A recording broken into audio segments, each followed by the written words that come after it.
Halo semuanya, selamat datang di channel yang tidak layak untuk dihina ini. Sebelum kita mulai, atur posisi santainya, seruput kopinya, dan mari kita berkhayal.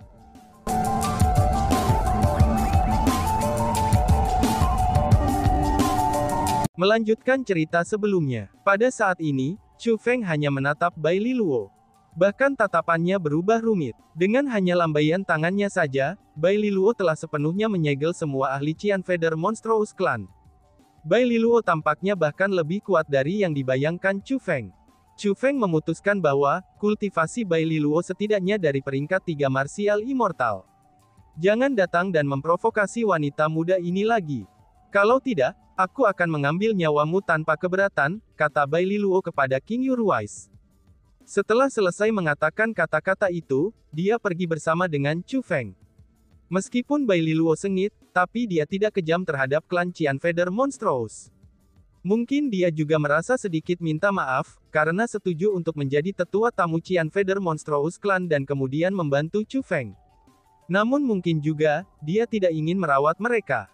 Adapun mengapa itu terjadi, ini hanya Bai Liluo saja yang tahu. Bai Liluo membawa Chu Feng ke pegunungan lain. Kemudian seperti sebelumnya, Bai Liluo menciptakan sebuah terowongan jauh di bawah tanah. Terowongan itu sangat menyerupai terowongan yang telah dia buka di puncak gunung sebelumnya. Itu sangat dalam, dan benar-benar tertutup dalam kegelapan ketika mereka mencapai dasar. Namun kali ini, jangkauan penglihatan Chu Feng semakin berkurang. Di terowongan sebelumnya, Chu Feng mampu melihat lada jarak 10 meter. Namun sekarang, Chu Feng hanya mampu melihat 5 meter. Orang juga tahu bahwa teknik formasi Chu Feng baru saja menjadi lebih kuat.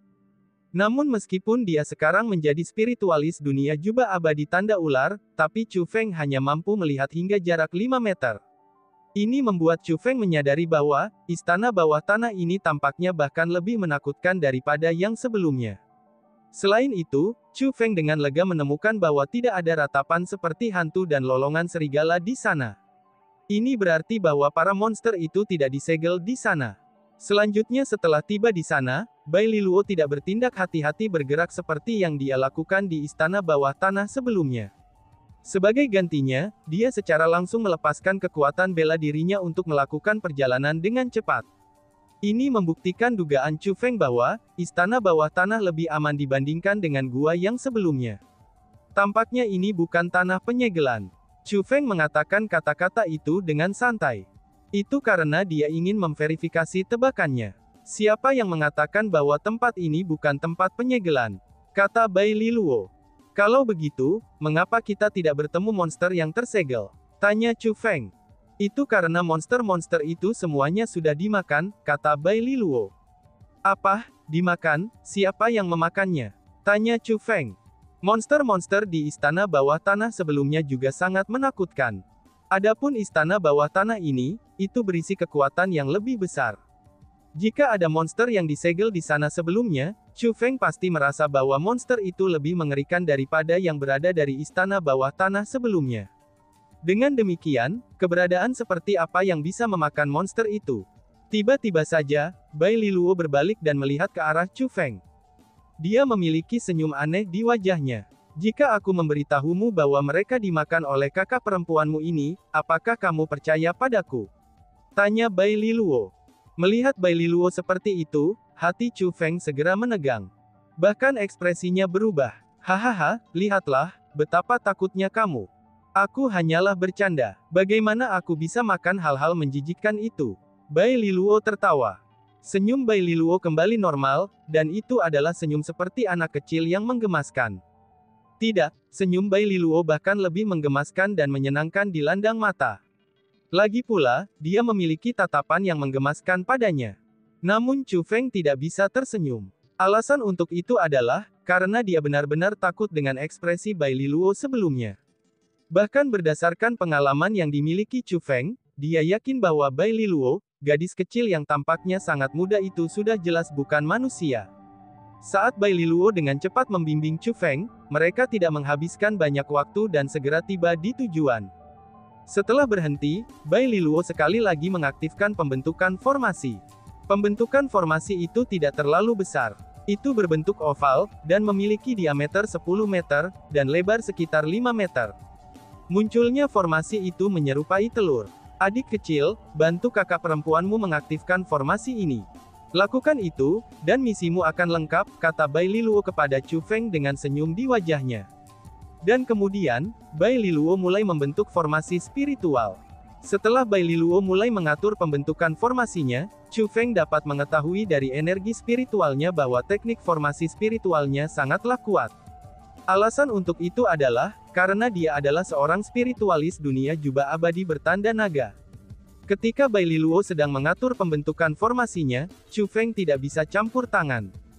Dia hanya bisa menonton dari sela-sela. Alasan untuk itu adalah, karena pembentukan formasi yang didirikan oleh Bai Liluo itu sangat sulit dan sangat aneh.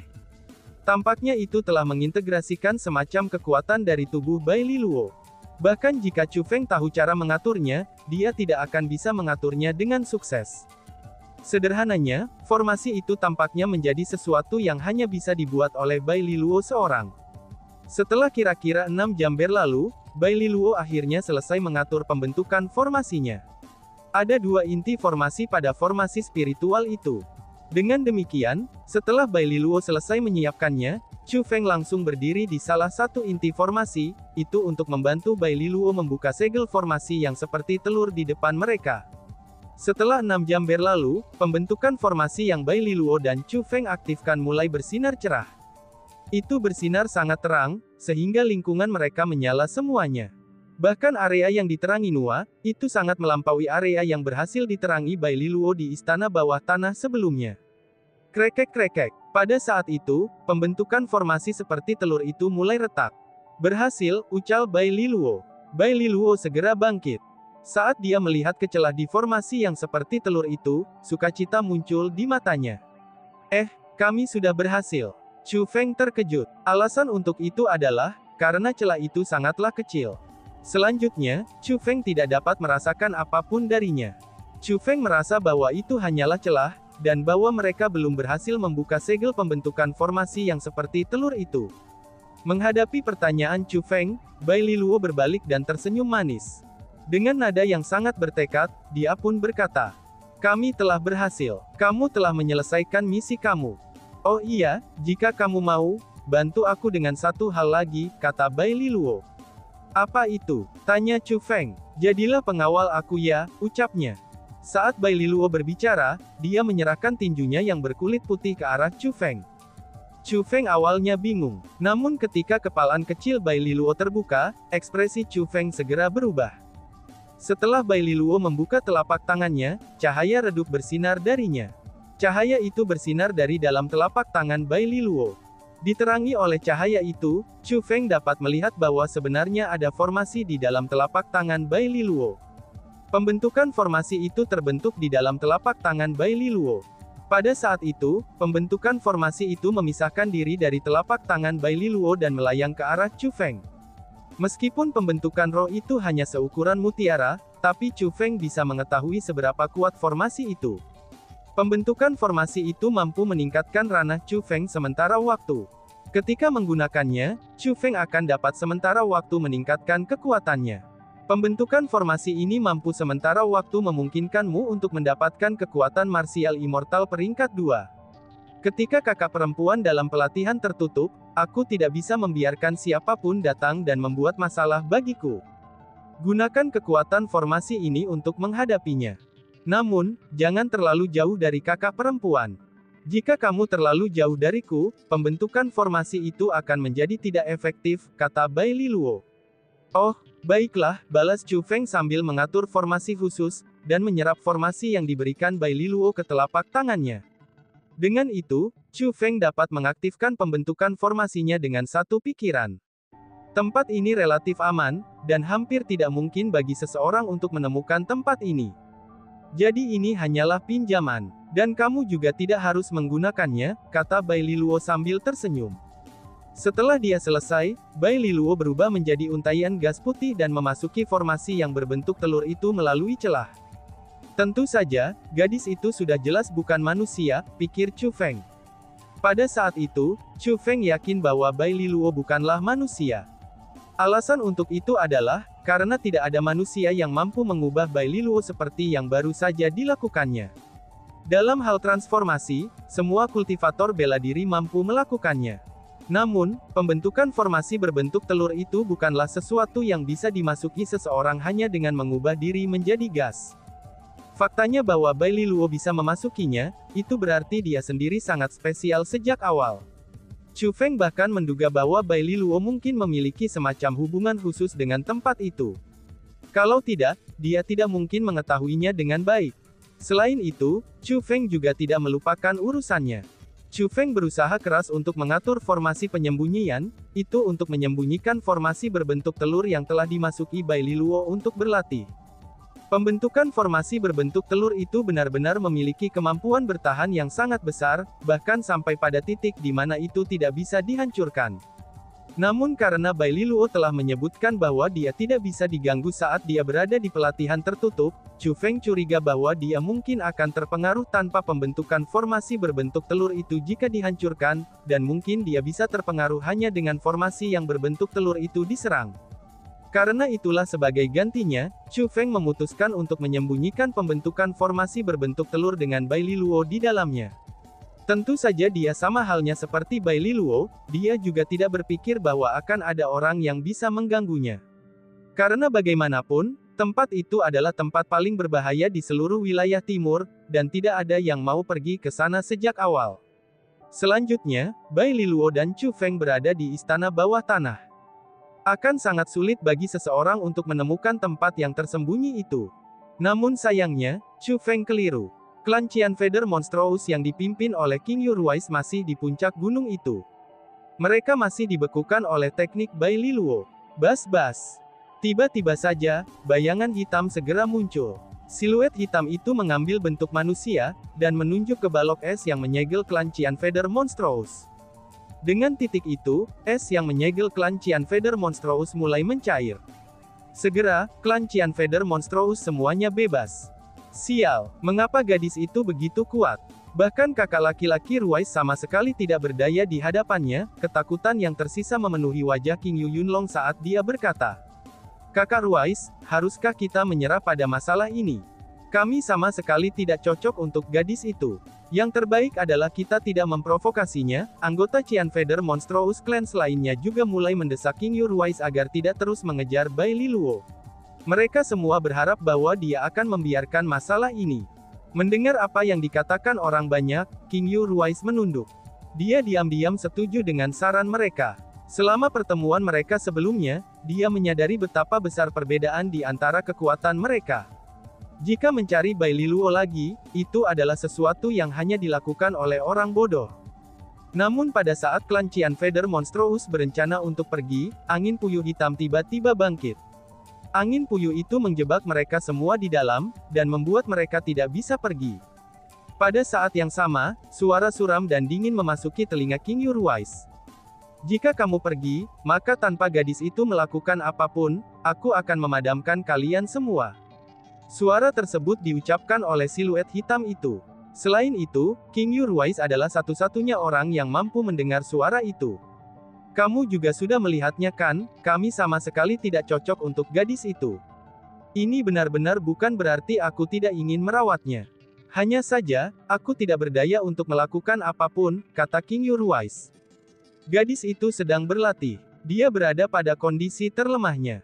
Jika kamu semua pergi ke sana sekarang juga, kamu dapat dengan mudah merawatnya.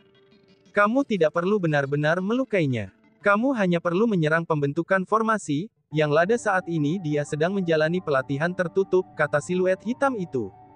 "Tuanku, dengan betapa kuatnya kamu, mengapa kamu tidak merawatnya secara pribadi? Mengapa kamu membutuhkan aku untuk melakukannya?" King Yuruais bertanya dengan cemberut. Dia sudah menyadari betapa menakutkannya Bai Liluo itu. Jadi, meskipun siluet hitam itu memberitahunya bahwa dia bisa mengurus Bai Liluo sekarang, tapi dia masih tidak mau pergi dan mencobanya. Dia takut kecelakaan akan terjadi. "Jika aku mampu merawatnya sendiri, aku tidak akan datang untuk menemukanmu. Sudah cukup dengan kata-kata tak bergunamu itu." Saat memasuki puncak gunung itu, masuklah melalui pintu masuk terowongan. Ketika kamu melihat bocah Chu Feng itu, kamu akan menemukan lokasi di mana gadis itu berlatih, kata si bayangan hitam. Setelah siluet hitam selesai mengatakan kata-kata itu, angin puyuh hitam yang telah menjebak mereka mulai menghilang. Kakak Ruais, apakah ini orang itu lagi? Siapa dia sebenarnya? Kenapa dia bersikeras memanfaatkan kita? Setelah siluet hitam itu menghilang, klan Cianfeder Monstrous berbalik untuk meminta penjelasan King Ruais dengan ekspresi gugup. Mereka semua tahu bahwa keberadaan yang menakutkan telah menemukan King Ruais. Justru keberadaan menakutkan itulah yang membimbing mereka di sana, dan memungkinkan mereka untuk menemukan Bai Liluo.